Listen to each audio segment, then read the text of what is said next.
Hey there, Zachary Beach with smartrealestatecoach.com. Here's my tip for Tip Tuesday. Everybody wants to know how to do real estate deals in a hot market. And I'll tell you, it's the difference between understanding surface level motivation and deep level motivation. When you're speaking with sellers and you're trying to acquire deals, it's not about just taking surface level motivation. What do I mean by that? When you're speaking with a seller and you say, "Hey, why are you selling?" or "What makes now the time to sell?" and they say, "Hey, I'm relocating."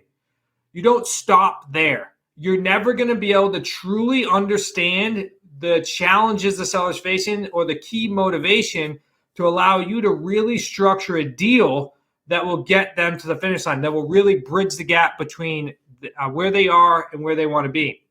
So let's replay that back. So if you want to get to deep level motivation, you got to continuously ask questions to drive towards that. So same seller, "Hey, why are you selling?" "I'm relocating." "Okay, so you're relocating. Did you already purchase another property?"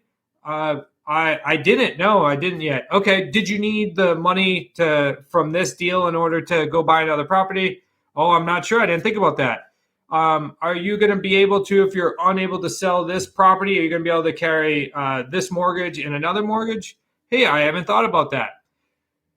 The point I'm trying to get across here is don't stop at the first question.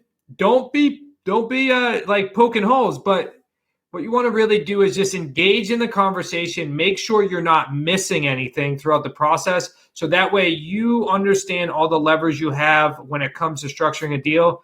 So tip of the day today, Tuesday, is don't stop at surface level motivation. Dig deeper. It's all about deep level motivation.